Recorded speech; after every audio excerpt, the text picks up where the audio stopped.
What do rich people say when they want to play musical chairs but don't want to admit it? Game of Thrones. That's really how I'm starting the video, isn't it? So I'm a big fan of the show and fairly recently started reading the books, and what's been interesting to me is that I forgot Lady died. Maybe it's because, you know, she's just a wolf or because it was so long ago, but the more I thought about it, the more I realized her death comes with a bunch of interesting connotations. I mean, think about Game of Thrones and the fact that this is more or less the first real death in the series. Cersei, unable to kill the wolf that mauled her son, heartlessly decides to have Sansa's wolf killed instead.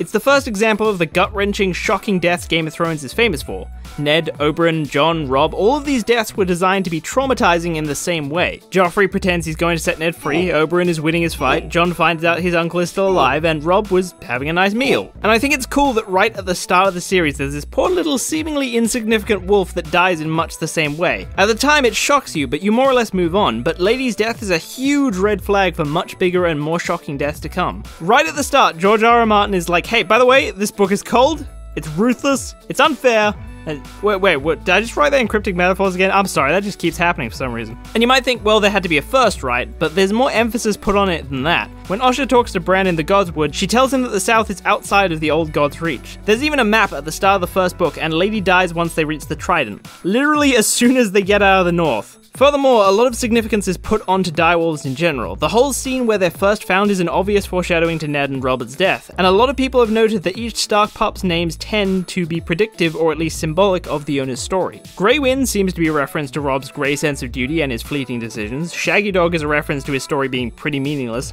Ghost, I mean literally Jon just comes back from the dead. Summer, some people say he dies as winter begins, but I also think Bran will be integral to bringing back Summer as the three-eyed raven. And then there's Nymeria, a warrior queen, and notably, Nymeria is the only wolf pup to take the namesake of a real person, much like Arya will do under the Faceless God. There's a lot said about how the wolves in their names are predictive of their character, but I think Lady as the first death is extra important. It's also the one that particularly stands out since, you know, obviously Sansa doesn't die, so how can it predict anything? But given a different perspective, I think it can not only predict Game of Thrones as a whole, but also Sansa and even the reader. Much like Lady is a foreshadowing of the general theme of Game of Thrones, I think Sansa is almost a stand-in for the reader, and so Lady not only predicts her story, but the reader's as well. Like, have you read some of Sansa's chapters? They read like satires. I had a dream that Joffrey would be the one to take the White Hart, she said. It had been more of a wish actually, but it sounded bad to call it a dream. Everyone knew that dreams were prophetic. White Harts were supposed to be very rare and magical, and in her heart she knew her gallant prince was worthier than his drunken father. A dream, truly? Did Prince Joffrey go up and touch it with his bare hands, and do it no harm? No, said Sansa. He shot it with a golden arrow and brought it back for me. In the songs, the knights never killed magical beasts, they just went up to them and touched them and did them no harm. But she knew Joffrey liked hunting, especially the killing part. Only animals, though. Her father's decisions still bewildered her. When the Knight of Flowers had spoken up, she'd been so sure that she was about to see one of Old Nan's stories come to life. Sir Gregor was the monster, and Sir Loras was the true hero who would slay him. He even looked like a true hero. So slim and beautiful, with gold roses around his slender waist and his rich brown hair tumbling down into his eyes.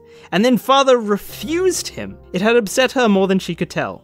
And then Sir Baelish says, "Tell me, child, why would you have sent Sir Loras?" Sansa had no choice but to explain about heroes and monsters. The King's Council smiled.